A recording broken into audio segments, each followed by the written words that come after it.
Mesdames et messieurs, bonjour et tout juste 15 h au Caire. Vous êtes bien sûr à la chaîne 2 pour votre journal en langue française. Il est 15 h, donc tout de suite ce journal de ce jeudi le 8 mai 2025. Le président Abdel Fattah el-Sisi vient d'arriver à Moscou après sa visite à Athènes. Et oui, on vient de l'apprendre, le président Abdel Fattah el-Sisi est arrivé à la capitale russe, Moscou, après une visite officielle de 2 jours dans la capitale grecque, Athènes. Alors, le président el-Sisi est arrivé donc à Moscou. Il doit assister aux célébrations du 80e anniversaire de la victoire de la Russie contre l'Allemagne nazie lors de la Seconde Guerre mondiale.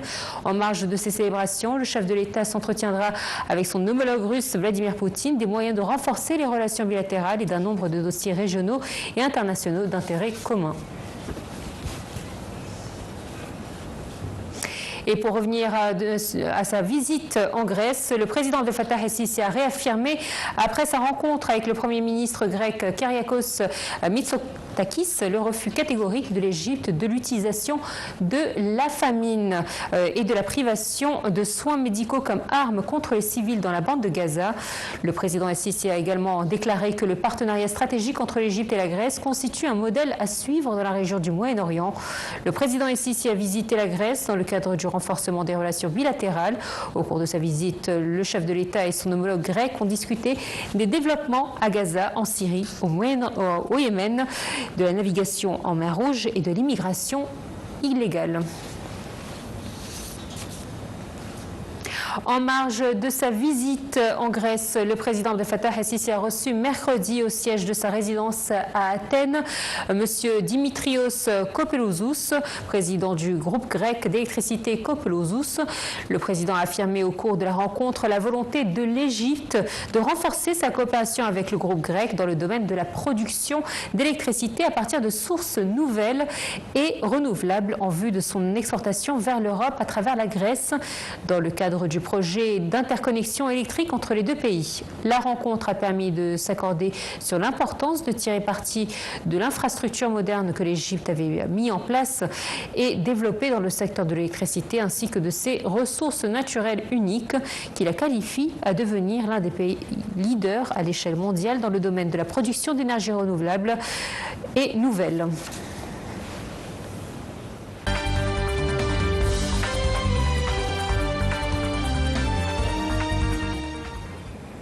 Le ministre des Affaires étrangères et de l'immigration, Dr Badr Abdelati, a participé virtuellement au nom du président Abdel Fattah el-Sisi à la 2e session sur la coopération sud-sud et tripartite pour le développement durable organisée par la Sierra Leone du 4 au 7 mai.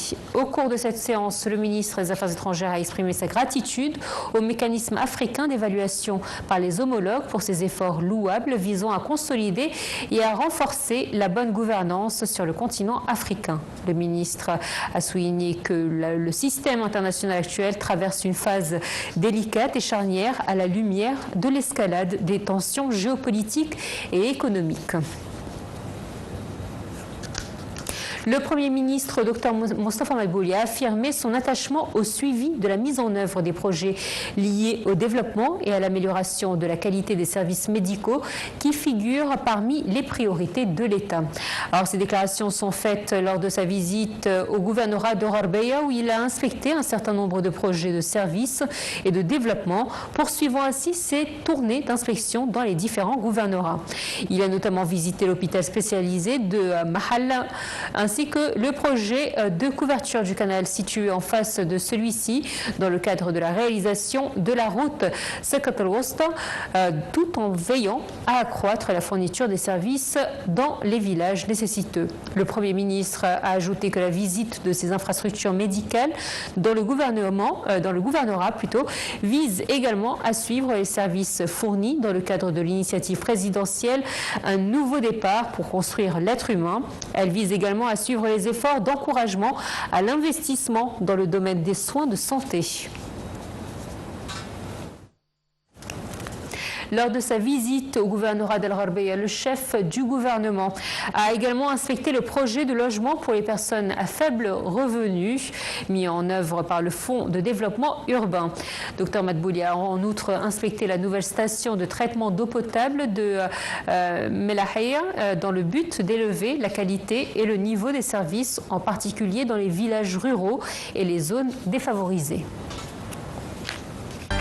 Le ministre israélien Benjamin Netanyahou a exprimé les doutes quant au sort de 3 otages israéliens détenus dans la bande de Gaza depuis l'attaque du 7 octobre 2023 suite à des rapports contradictoires les concernant. Netanyahou a ajouté qu'il a été confirmé que 21 otages se trouvent toujours en vie dans la bande de Gaza depuis le 7 octobre 2023, tandis que le sort de 3 autres reste incertain.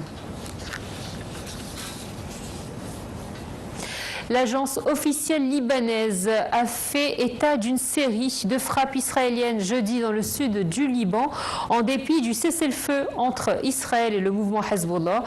Une série de frappes israéliennes a visé le secteur de Nabatéa à une dizaine de kilomètres.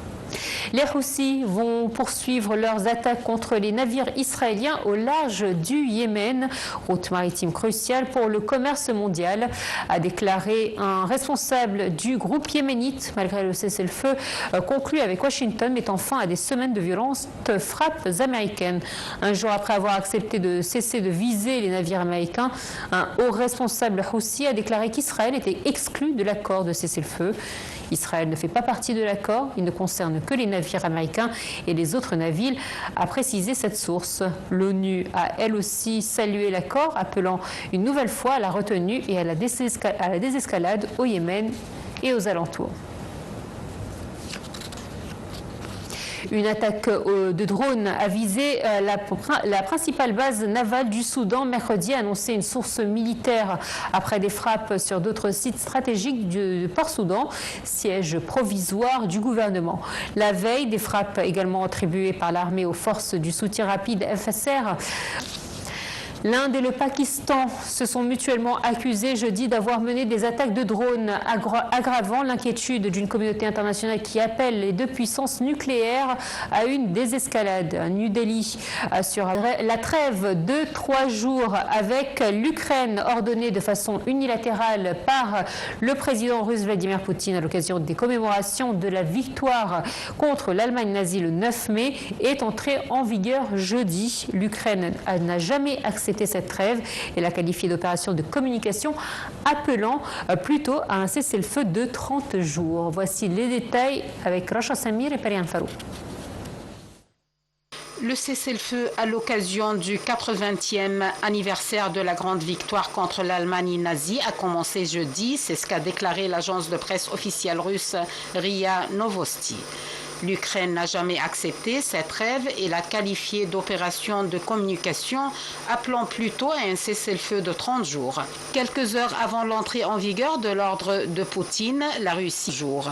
Nous ne retirons pas cette proposition qui pourrait donner une chance à la diplomatie, mais le monde ne voit pas de réponse de la part de la Russie, a-t-il déclaré. Poutine a annoncé la trêve le 28 avril dans un geste humanitaire à la suite de pression des États-Unis pour que la Russie mette un terme à l'assaut qu'elle mène depuis 2022 contre l'Ukraine.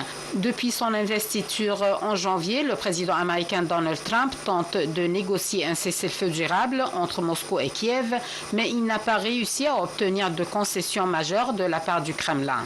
En mars, Poutine a rejeté une proposition conjointe américano-ukrainienne de cessez-le-feu inconditionnel et n'a depuis offert que de marges contributions aux efforts de paix de Trump. Voilà, c'est la fin de ce journal. Votre rendez-vous prochain avec nous demain à la même heure à 15h pour un journal complet en langue française. D'ici là, portez-vous bien. Très bonne journée à vous. À très bientôt.